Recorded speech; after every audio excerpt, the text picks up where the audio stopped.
तो वो पानी पिलाने लगे मेरे छोटे भाई को। तो एक बूढ़ी अम्मा आती हैं, तो वो सीधा पूछती है कि कौन जा तो भैया। तो फिर उन्होंने कहा कि भाई हम तो मेघवाल समाज से हैं। तो उन्होंने कहा ओहो, आपका तो घड़ा अलग है, आप इससे पानी नहीं पी सकते।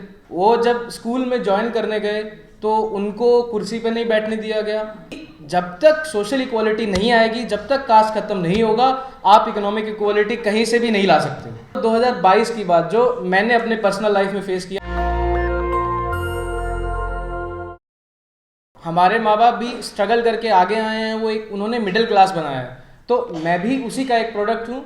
मेरे मम्मी पापा दोनों सरकारी जॉब में लगे, उन्होंने स्ट्रगल किया, उनका भी एक अपना अलग स्ट्रगल है। उन्होंने मेरी माता जी को 2004 में जॉब मिला था, वो प्राइमरी के टीचर लगे थे और उन्होंने फरीदाबाद में ज्वाइन किया था।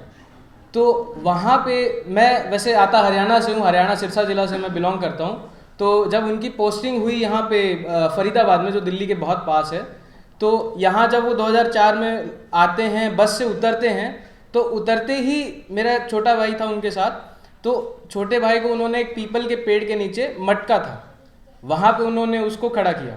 तो वो पानी पिलाने लगे मेरे छोटे भाई को। तो एक बूढ़ी अम्मा आती हैं, तो वो सीधा उनसे कुछ नहीं कि तुम कहाँ से हो, क्या हो, क्यों हो, सीधा पूछती है कि कौन जा तो भैया। तो वहाँ बहुत ही शॉकिंग एक्सपीरियंस है कि आप कहीं नई जगह पर जा रहे हो और आपसे जाते ही ये पूछा जा रहा है कि आप कौन जात के हो। तो फिर उन्होंने कहा कि भाई हम तो मेघवाल समाज से हैं। तो उन्होंने कहा ओहो, आपका तो घड़ा अलग है, आप इससे पानी नहीं पी सकते। तो उन्होंने वहाँ पे बहुत ज़्यादा डिस्क्रिमिनेशन फेस किया।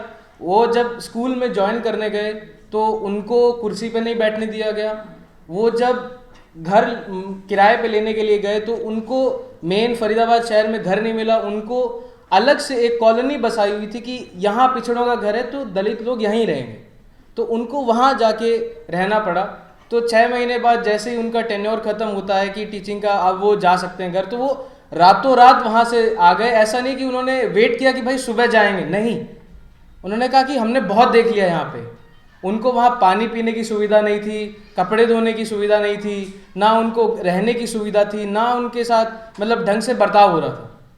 ये तो रही 2004 की बात। मैं आपसे शेयर करना चाहता हूँ 2022 की बात जो मैंने अपने पर्सनल लाइफ में फेस किया। क्योंकि जैसे मेरे को मेरे माता पिता ने सारी सुविधाएं दी जो कि एक आम बच्चे को दी जा सकती हैं, बट अब मैं दिल्ली यूनिवर्सिटी में आया 2018 में, मैंने ग्रेजुएशन किया यहाँ से।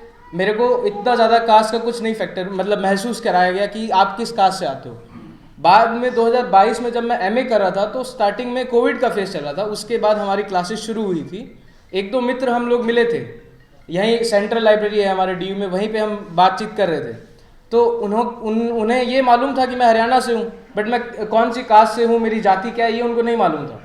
तो उन्होंने बात करते करते एक रेफरेंस ऐसे ही दिया कि हरियाणा में तो बहुत पिछड़े लोग हैं, ऐसे ही घूमते रहते हैं। तो यहाँ से मैं बहुत शॉक हो गया। मैंने कहा ये तो बहुत पढ़े लिखे लोग हैं, ये ऐसी कैसे बात कर सकते हैं। तो मैं वहाँ पे सहम गया क्योंकि मैंने आज तक जीवन में नहीं फेस किया था। तो वहाँ पे वो मेरा दोस्त वो फिर एक स्टांस पीछे लेता है कि नहीं नहीं नहीं नहीं, मैं ऐसा नहीं कह रहा कि दलित लोग खराब है, मैं ऐसा नहीं हूँ, बट वही है कि ऐसे गरीब लोग होते हैं वहाँ पे। तो वो एक सेफ खेलने की कोशिश कर रहा था वहाँ पे, लेकिन वहाँ पे मैं डिफेंड नहीं कर पाया क्योंकि मुझे नहीं था, मेरा पहला इनकाउंटर था। बट फिर मैंने जाके पढ़ा, फिर मैंने डॉक्टर बाबा साहब अम्बेडकर के बारे में पढ़ा, मैंने एनालिसिस ऑफ कास्ट पढ़ा, फिर मैंने दिक्कत जानी जो हमारी एकेडमिक फॉर्म में दिक्कत है कि हमारे एकेडमिक फॉर्म में क्या है, बहुत सारे मार्क्सिस्ट हैं, बहुत सारे अलग अलग आइडियोलॉजी विचारधारा के लोग हैं। वो लोग बात करते हैं कि हमें कास्ट नाम की तो चीज़ है ही नहीं दुनिया में, हमारे भारत में कास्ट नाम की चीज़ नहीं, हमारे पे क्लास है। तो हमें इकोनॉमिक इक्वालिटी चाहिए, ना कि सोशल इक्वालिटी। पर बाबा साहब ये आर्ग्यू करते हैं अपनी किताब में एनालिसिस ऑफ कास्ट में, बोलते हैं कि जब तक सोशल इक्वालिटी नहीं आएगी, जब तक कास्ट खत्म नहीं होगा, आप इकोनॉमिक इक्वालिटी कहीं से भी नहीं ला सकते।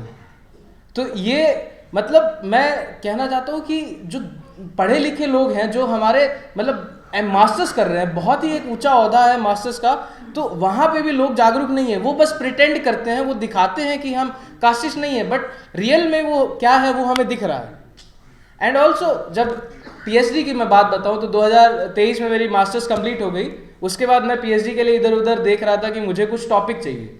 तो उसके लिए एक मेरे सामने इंस्टांस आया था कि हम लोग मेहरगढ़ गए थे, जोधपुर गए थे। वहाँ पे एक किला है, मेहरगढ़ का किला, बहुत शानदार बढ़िया किला है। लेकिन वहाँ पे जैसे ही आप मेहरगढ़ के किले में घुसेंगे तो एक वहाँ एक बहुत पत्थर लगा हुआ है, तो उस पर लिखा होगा कि राजा राम मेघवाल 1459 में उनकी मृत्यु हुई। तो मैंने पूछा कि ये कौन है, क्योंकि मैं भी मेघवाल समाज से आता हूँ। तो मैंने पूछा कि ये मेघवाल है, इनका टूम यहाँ क्यों लगा हुआ है, यहाँ किले पे इनका क्या रेफरेंस है, क्यों लगा है। तो वो बताते हैं कि 1459 में जब राजा महाराजा थे उस टाइम पे, तो एक बहुत ही मतलब प्रचलित प्रथा थी कि अगर आप किला बनाने से पहले या घर बनाने से पहले एक जिंदा आदमी को अगर वहाँ दफनाते हैं तो वो किला अभेद होता है, उसको कोई भेद नहीं पाएगा। तो बहुत सारे किले राजस्थान में ऐसे हैं जहाँ पे जिंदा आदमी को दफनाया गया, जिंदा दलित आदमी को दफनाया गया, एक बलि दी गई मैं कहूँगा उनकी, लेकिन उसकी कोई बात नहीं करता है आज। क्यों ना हमारे समाज के लोग बात करते हैं। मैं चाहता हूं कि उन लोग की बात हो, हम लोग एकजुट हों। और जब ये बात लेके मैं अपने प्रोफेसर के पास गया, हमारे डिपार्टमेंट में ही है, वो हमारे तबके से ही हैं, मैंने सोचा वो हमारी बात समझेंगे, बट उन्होंने सीधा इनकार कर दिया कि ये टॉपिक आपका बहुत ही वाहियात है, कि ये टॉपिक तो हो ही नहीं सकता रिसर्च करने के लिए। तो अब मुझे किसी तरह घुमा के, मुझे करना तो यही था, सोशल हिस्ट्री करना है।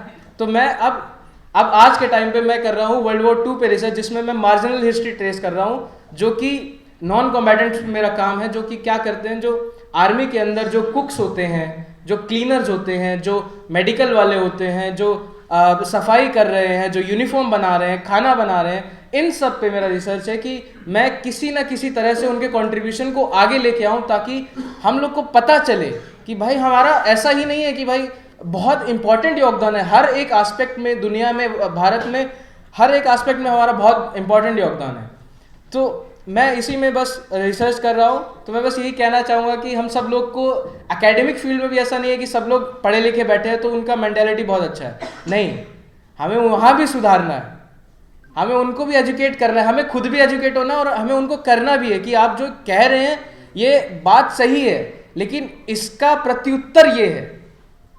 तो मैं चाहता हूँ कि सब लोग यूनाइट हों, एक साथ आएँ, एक साथ रहें, एक कम्युनिटी बने, और ये जो इंडियन दलित फोरम सर ने फॉर्म किया है ये हमारी बहुत तरक्की करे, हेल्प करे, और मैं अगर इसमें कुछ योगदान देना चाहूँ तो मैं बहुत तहे दिल से शुक्रिया अदा करता हूँ सर का बनाने में। Thank you so much. जय भीम, जय भारत। नेशनल दस्तक की आपसे गुजारिश है कि अगर इसको बचाना चाहते हैं तो नेशनल दस्तक को सब्सक्राइब करने के लिए रेड कलर के सब्सक्राइब बटन को दबाएं, फिर बेल आइकन की घंटी दबाएं।